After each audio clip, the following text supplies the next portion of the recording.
Welcome to the Menopause and Cancer podcast, where we speak with cancer patients, survivors, and incredible experts in their fields to help us find solutions to our symptoms and ideas to improve our health.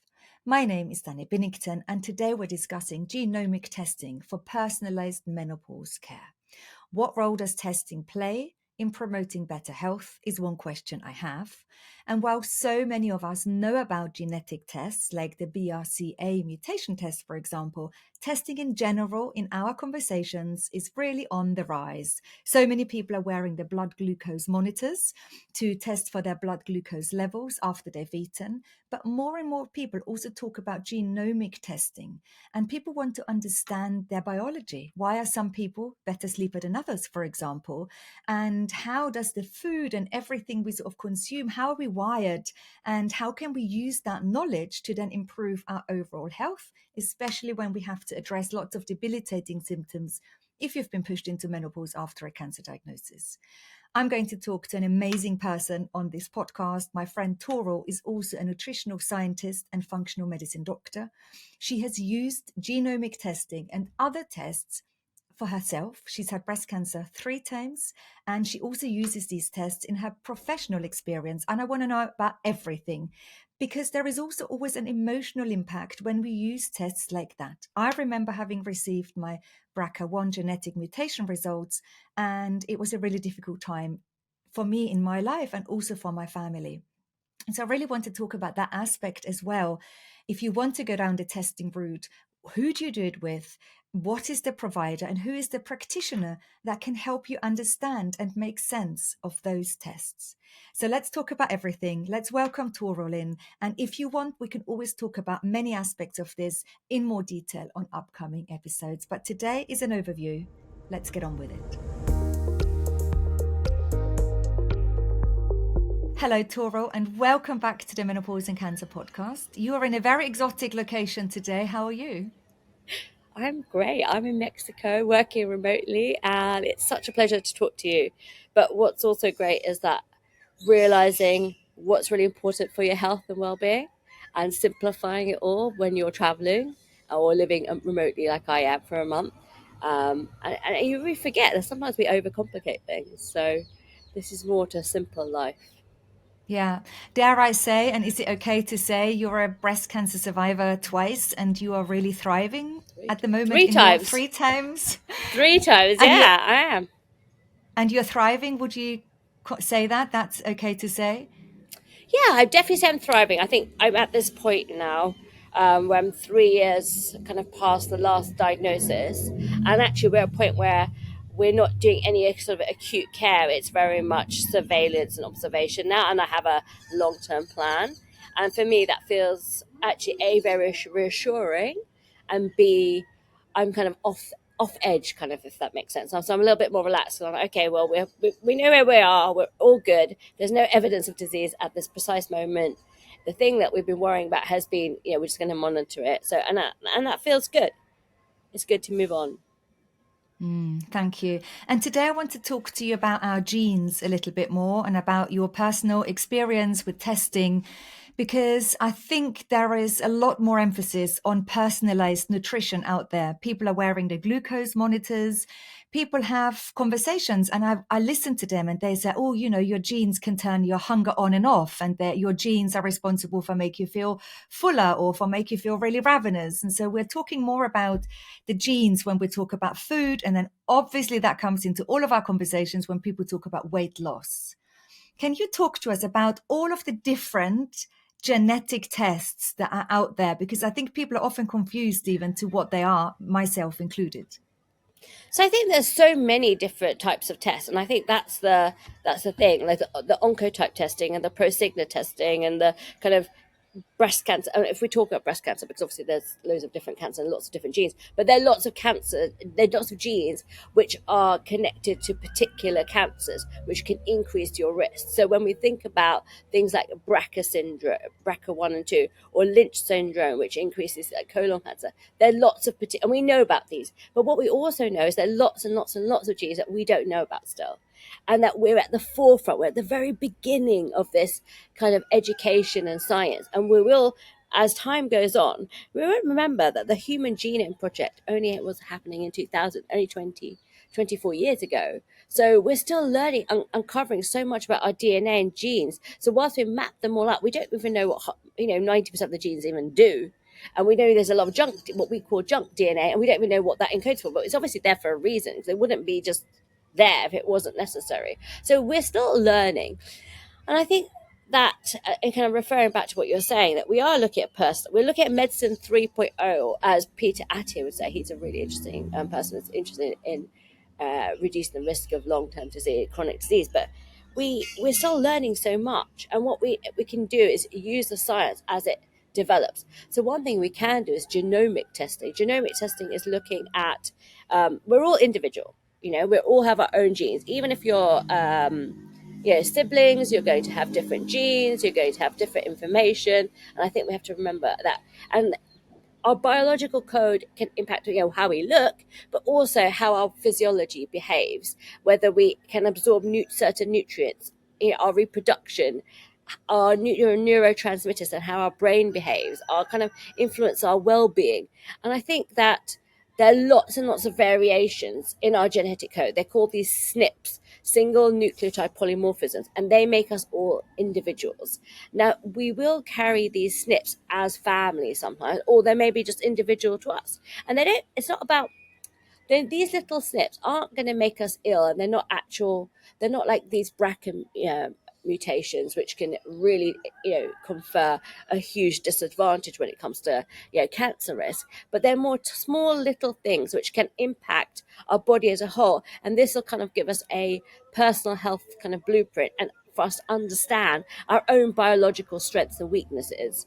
So I think that's really interesting, and we've got a lot of science to understand more about these single nucleotide polymorphisms, and we can do a test now. We're using a simple cheek swab, which is really easy. You just stick it, like a swab in your cheek, and then you're able to get this information. And we don't have all the SNPs, and we don't have all the information, but what we do know is that learning about this, we can actually influence our nutrition and lifestyle and help to make changes that can help to support our health. So, and that's that field of the intersection between these small genomic changes and nutrition is called nutrigenomics.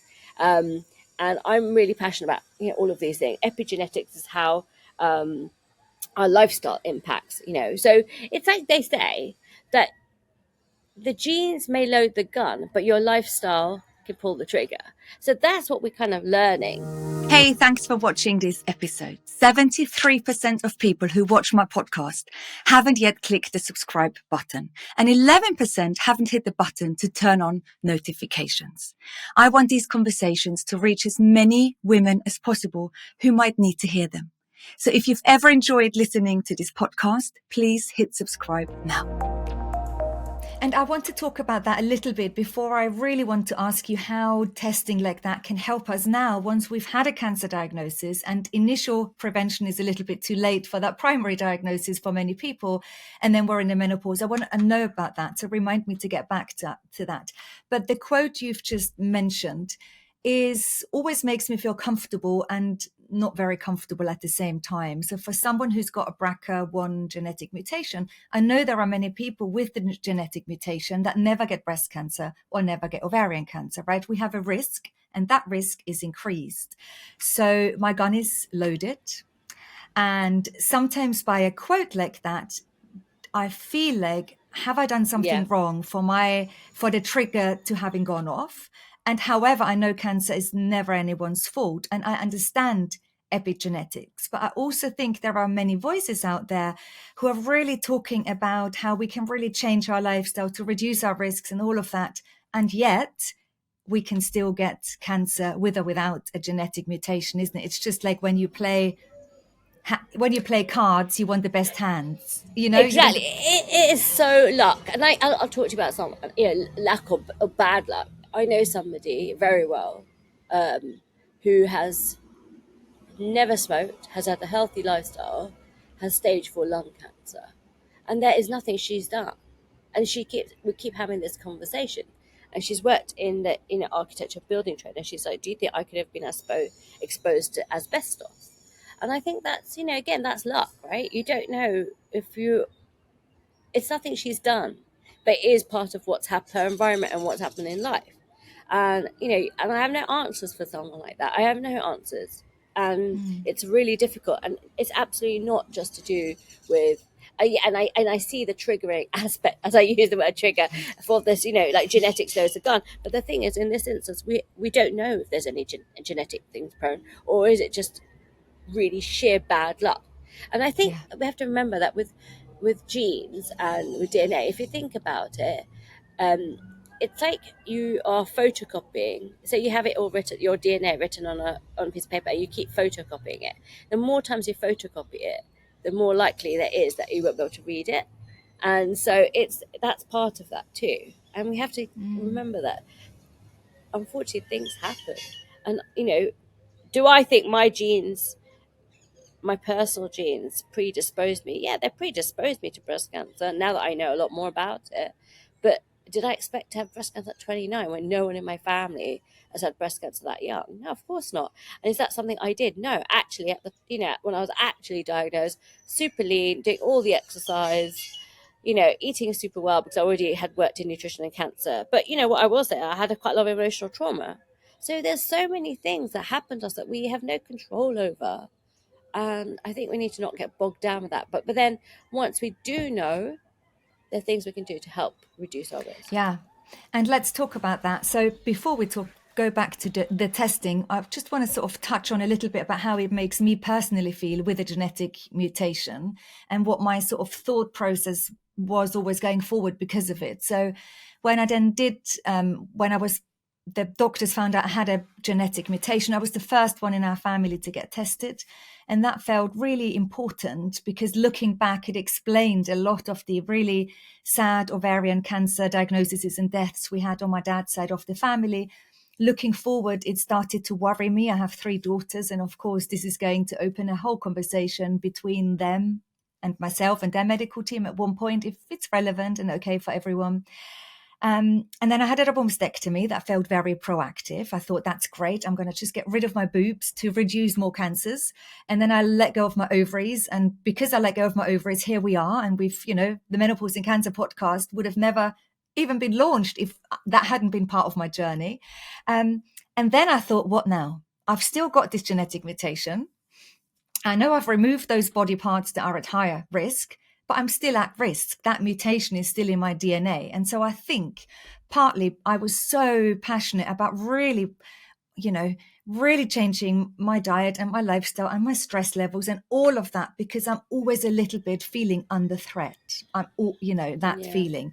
And so Yeah. conversations with you have always really helped me because as as someone who works in your field, there are so many other options to look at where I'm at and what can science maybe help me to sort of improve and look forward to. So apart from the testing that might tell you're at an increased risk of cancer, like the BRCA1 test that you've just mentioned and I've just explained, what other tests are there that can help us with where we're at now?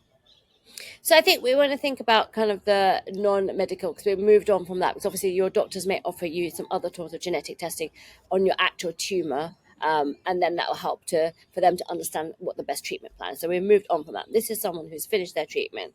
So personally, there's lots of things you could do. And I know lots of people wearing glucose monitors and doing all sorts of gut tests and things like that.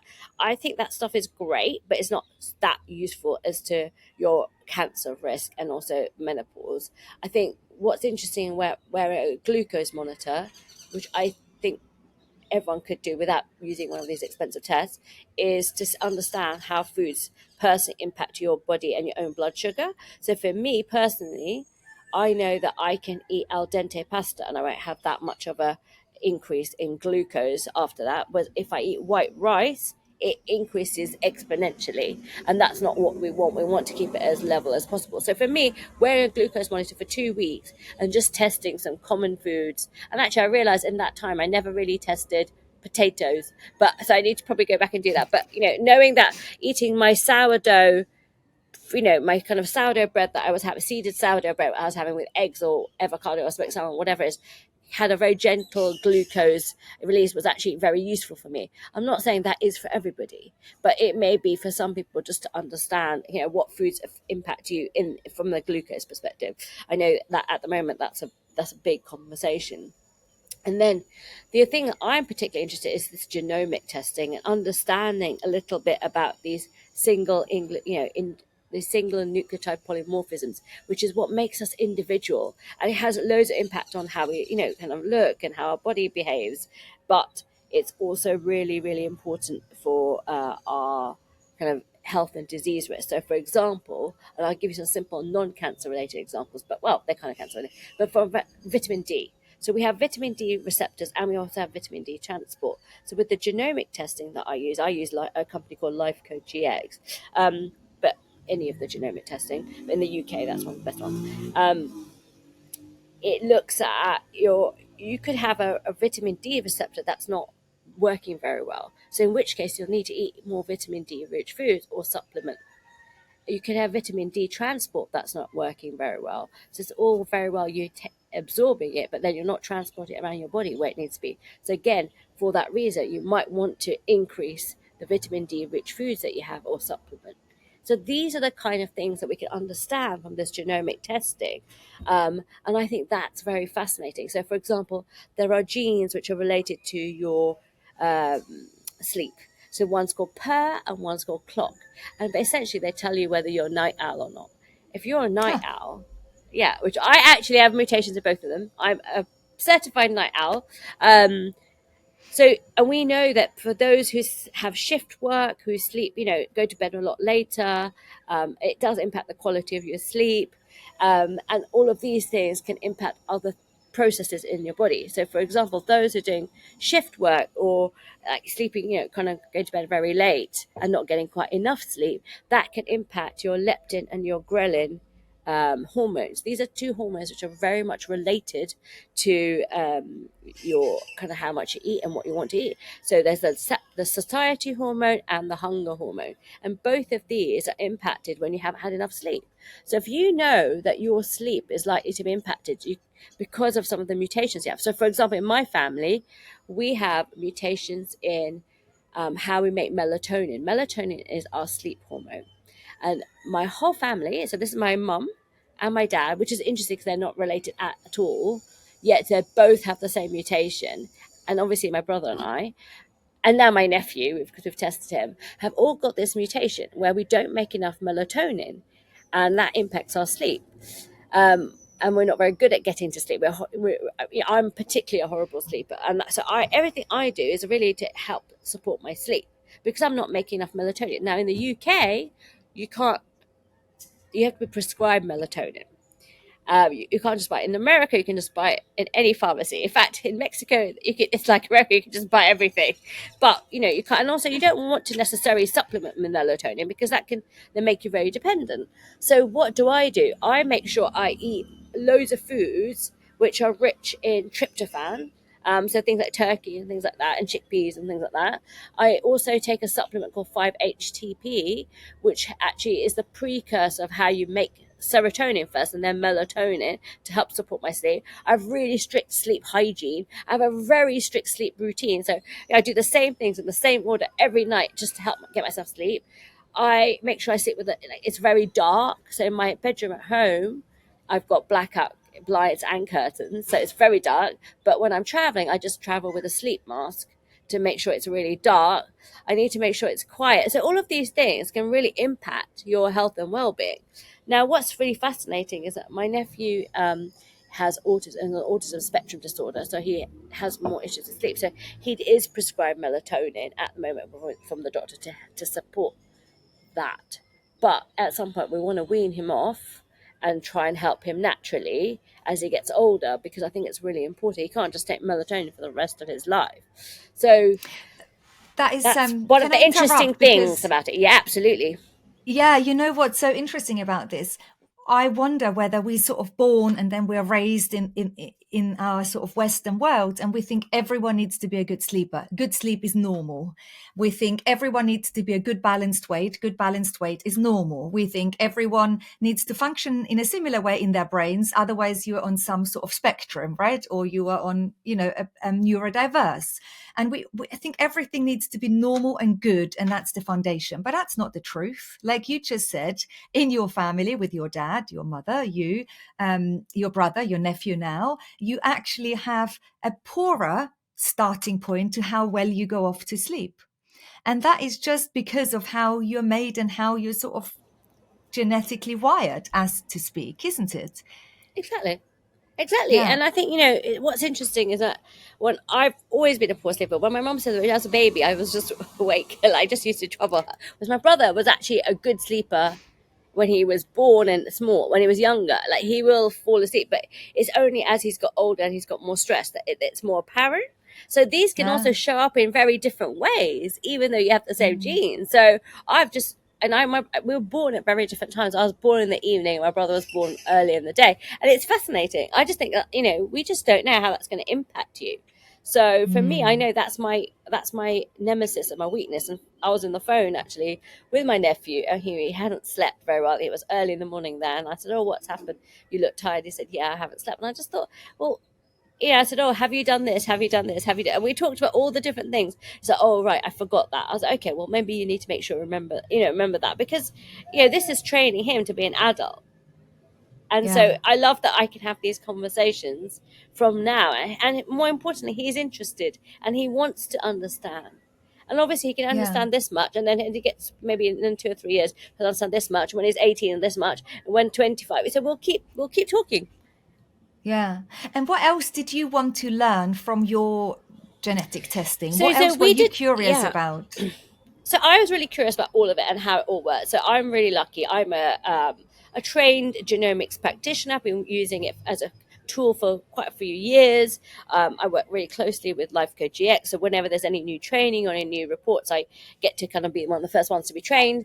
But I wanted to understand, like, what is it in my body that what could I do? Well, how can I personalize my nutrition? Where do I need to focus my energy? Because you can't do everything. If you did everything, it would be a full time job. Like, self care, it's a full time job. I'd literally be doing the gym. I'd be doing sauna. I'd be 24 hours. I'd be doing things, right? So, or, apart from the sleep time. So I wanted to understand, like, what could I do? And I think for me, what was fascinating is that I knew that I didn't have the BRCA1 or 2 or any of the known mutations. I also knew that my family had some sort of familial breast cancer, but we don't know what genes are involved. We know from the younger women and breast cancer research that there are some families that have women who've had young breast cancer, like, when I say younger, I mean under 40, but really under 30 even. And they are from families who have got lots of these single nucleotide polymorphisms, lots of these little genetic mutations, which just make us individual. And we don't know what all of them are, but I wanted to understand that. So that research actually only came out in, I think, 3 years ago, but I'd already done my testing by then. So one of the things that came up is that my mother, and just for context for those who are listening, my mother had breast cancer at 49, which is still relatively young. I had breast cancer at 29, and my father was diagnosed with prostate cancer just before he died, so he would have been 76, so normal age. But what's fascinating from the genomics, and I'm so grateful I got to test my dad before he died, is that I was able to understand not just my history, but also my family's, like, genetics. But every single one of us, myself, my mom, my dad, my brother, my nephew, we've all got mutations in our estrogen receptors. Now, when you think about it, when you have hormone positive cancers such as breast cancer and prostate cancer and breast cancer behave very similarly. They're adenocarcinomas. They can be hormone sensitive. And knowing that we've got these estrogen receptor mutations has been fascinating, but also knowing there's one more thing. We make 3 different types of estrogen in our body. Well, actually, there's more than that, 3. Actually, that's fine. But, like, just generally, we must make 3 types of. And there's the 2OH version, there's the 4OH version, and the 16OH version. And these are just how they're bonded to the hydrogens. And the 4OH version is actually the most carcinogenic. Now, when you look at the genomic testing, there's a really good report where you can look at your hormones and you can understand kind of your estrogen metabolism, because we have to make estrogen from testosterone and things like that, and progesterone and stuff. Anyway, so I'm kind of making it complicated. That 4OH version, my family, all of us have a mutation that we're more likely to make that 4OH version. And knowing that has meant that we can take the steps, all of us, to do things so that we don't move our body away from making that 4OH version and try and make more of the 2 and the 16OH version, which are safer. Now, that for me has been endlessly fascinating. And I try and explain this to my oncologist, but she doesn't quite fully understand. So every time I'm like, okay, well, this is my report. So next time I'll give you an education on this. But you see, there are things you can do. You can think about how your liver works and detoxifies, because all of us, we have to make the estrogen, men and women. We have to utilize the estrogen, and then we have to break it down and remove it from our body. And you can use an analogy I use, and I'm sure I've used this before with you, is the bathtub. You have to fill the bathtub, you have to use the bath, and then you have to let the water drain away from the bath and then drain away in the pipe so it doesn't get clogged, right? So this plumbing kind of analogy, which I love. So our body has to do all of those things. And what I understand from doing the genomic testing is that some people, including my family, are not very good at making a good form of the estrogen. Like, we make more likely to make the carcinogenic version, but we're also not very good at breaking down and kind of draining away that estrogen. So there are loads of things that we can do to help that. So one of the things about making the 4OH version is you can take a supplement called DIM, which actually the Food Standards Agency has now suddenly classified as a novel food. Before, you could just buy it as a supplement in the UK. Now, at the moment, in the last 4 weeks, it's become suddenly a little harder because they've just reclassified it. But it is a product that you can get from eating broccoli sprouts. And I'm obsessed with broccoli sprouts. I think the conversation we had before we got on this call was me and the broccoli sprouts. So broccoli sprouts are like the tiny seeds of the broccoli, which are sprouting, which you can get in health food shops, or you can sprout them yourself. I'm so grateful because I'm traveling and I found the broccoli sprout. So I have a tablespoon every day. But that's one thing you can do if you don't want to, take the supplement called DIM. And that, I know, will help my body to make more of this, less of the 4OH version and then more of the other ones.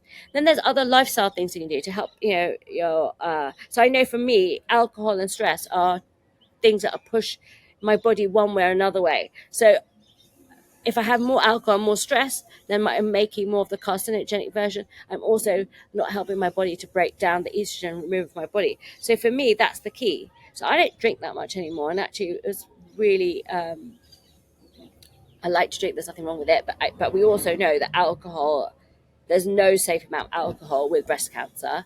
And particularly with, even with other cancers. So that's one consideration.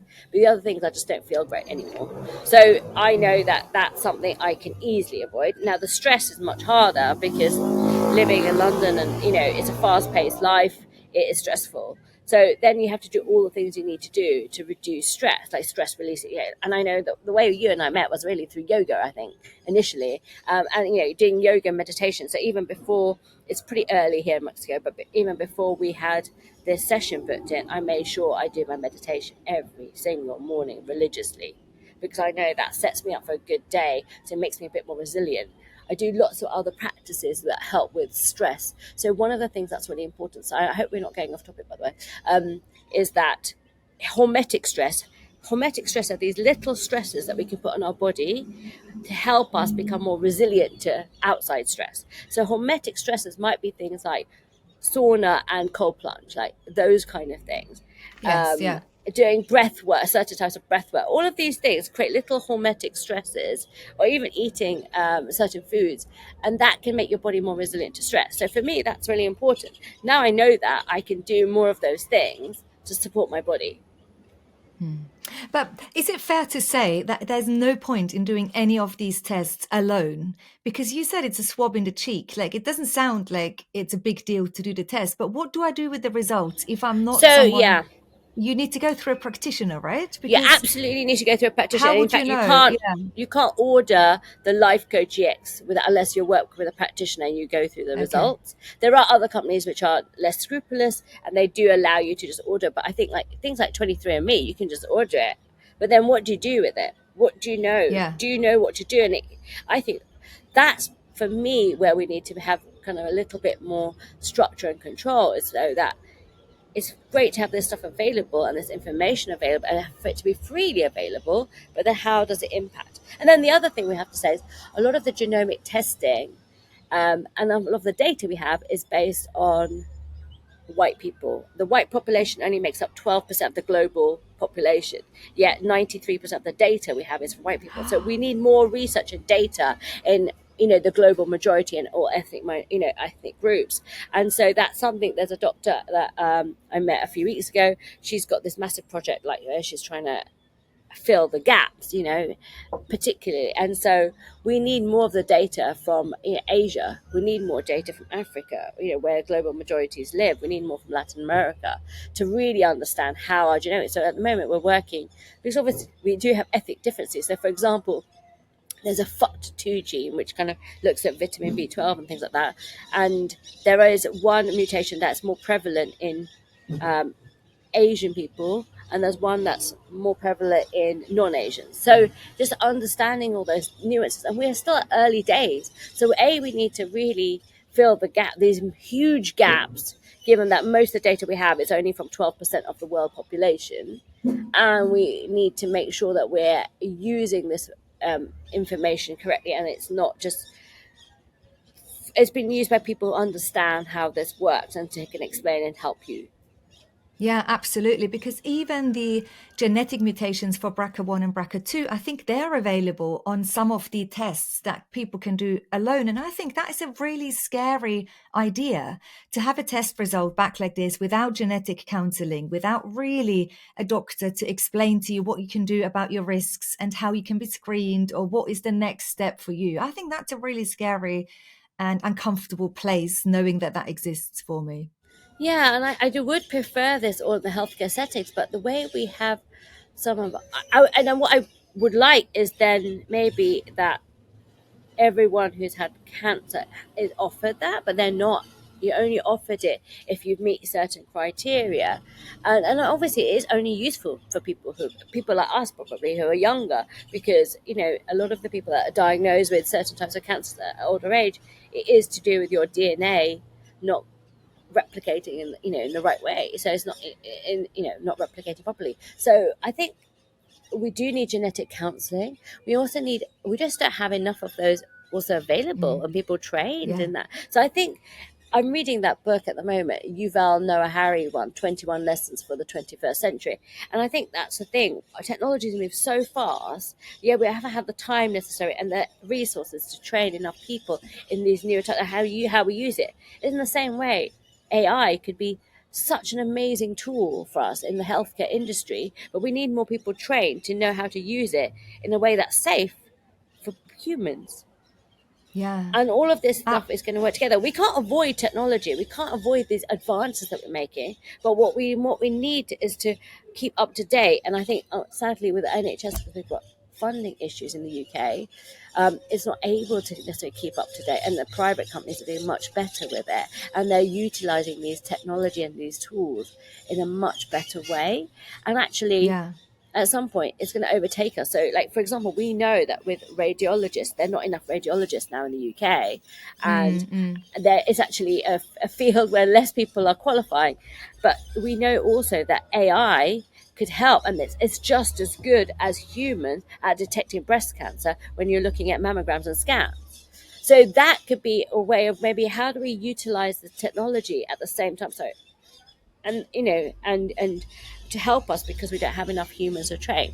And the same thing when it comes to genomic practitioners. Maybe there's ways of training as well to understand, but we do need humans to train it because it's so nuanced, and what people want to do is more important. And so I think it needs people who are qualified genomics practitioners and nutritionists and whatever to be trained the AI to do that. But we need to have the right information to do that. So yeah. It's almost like the next step, isn't it? I think for a lot of people listening, maybe they feel like this is just one thing too many. And for me included, I don't know whether I'm ready, whether I have the energy, the curiosity at the moment to go and embark on testing like that. And I think you need to be in a situation where this is appropriate, isn't it? It needs to be the right time, because what do you then do with the information unless you're ready to make some changes maybe and do some more reading and some more research? I think it needs to be the right time. Is that fair to say? I think you need to be the right time to make any changes, and I think that's the thing. When is cancer can be a teachable moment, but when is it the right moment for you?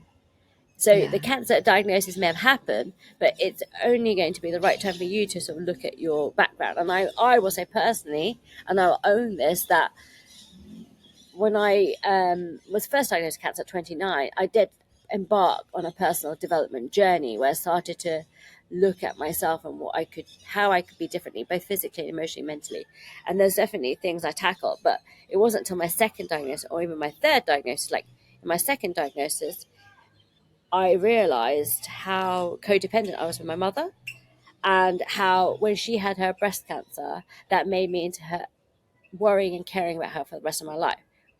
And it impacted my own behavior. And I had to break that. And that I could have done at 29, I didn't have the life Yeah. skills, or, and so now I have this, so now that there's a whole new relationship with my mom, which is fantastic. And now, the third diagnosis, it was a completely different type of diagnosis because in the middle of a global pandemic, we were in lockdown. And so I didn't have much choice, but I had to do a lot of it on my own. And there's people Mm. could help, but that people didn't know how to, because everyone was in survival mode themselves. And so that fear, that abandonment, I've always had a fear of abandonment, but actually being abandoned at that time, really like broke my trust in lots of people. And so that's a whole other kind of emotional set of work that's, need to do. And so, and I know we've gone a bit off topic, but like, I think it's not just about the physical changes that might need to make. It's the emotional and the mental. And so for me, my peace is the most important thing. My peace and my sleep. And don't be interfering with those two things, and my exercise. Actually, to be fair, I'm not, I'm going to put those things before everything else, because I can't do this cancer thing again for a fourth time. I just can't. Thank you so much for this really big pictured, very holistic view on what science and evidence can teach us, but also what our emotions need to do to catch up and actually endure it all and live with it so that we can live well. Yeah. One I thing think can't it's so exist without the important. other, can it? No, No. absolutely. And I think that, I'm trying to I'm preparing to do a PhD, and like, one of the things I'm super interested in is how does trauma, like, what is the intersection between trauma and estrogen dependent breast cancer in younger women, because we know that stress can really make a difference. And we know, and what's the intersection with diet and lifestyle. And like, for me, I'm just really intrigued by that, because some of these things are a perfect storm. So physically I'm doing all the right things, yet emotionally, and yet I had this breast cancer at 29. Yeah, I'm super lean, doing triathlons, eating all the right foods, yet, maybe I had drunk more alcohol in my 20s, maybe had some like severe emotional trauma. So again, like, just going back to the very beginning of this conversation, a lot of it's about luck. We don't know. Our life path is what happens to us, and there's so much of it we can't control. And for those people who have a cancer diagnosis and want to control it all, there has to be a point where you learn to let go, and that you can only look after so many things, and you'll come to those things. You can't change everything either. So almost you need to trust the universe and relax into it, and find the things that you can do, and do them one by one. Because any sustainable change, when I talk to any of my patients about any sustainable change for health, you can't change everything at once, and you've got to embed one habit before you start on the next habit. And I think that's really important, is like looking at those sustainable changes and creating habit change, but one by one. I couldn't finish this conversation in any better way, Toro. It's always a pleasure. Every time I speak to you, I learn so much, so much. And yeah, if I ever embark on genomic testing, I'll be knocking on your door. Please do. I'm always here for you. Thank you so much. How are you? I hope you're not more confused than before this conversation. But it is a bit confusing, isn't it? There are so many tests and there are so many things we could do, and so many people around us are doing lots of different things. And so it can feel like we're almost missing out if we don't embark on different tests or finding out how our biology works. But I want to say to you today is, if you are feeling confused, or if you think you should be doing more or something else, or try a test or do this or that, then really think, what is your gut feeling telling you to do? Do you really want to inquire, or do you just have a bit of FOMO, fear of missing out? And that is why you want to embark on inquiries like that. Because we don't always have the energy, we don't always have the financial resources, and quite frankly, we don't always have the knowledge of what practitioner to use to embark on tests like that. So walk away from this conversation and really think, is there something you want to act upon? Or maybe nothing. Maybe it's just been an interesting conversation to listen to, and that is it for you today. And I think that's exactly how we need to navigate this post-cancer survivorship menopause landscape, because there are so many people around us doing lots of things, and it can make us feel that we're not doing enough. But let me reassure you, just by being here, by listening to our conversations, by being part of this amazing community, you are doing more than enough, and so much more than other people. Now, please go and share this podcast with all of your cancer nurses, your oncologist, your surgeon, all of the people in your healthcare team that you come in contact with, so that other people who haven't stumbled upon us can also use our resources. That is more than enough. Thank you for being here, and I can't wait to tune back in and chat to you next week.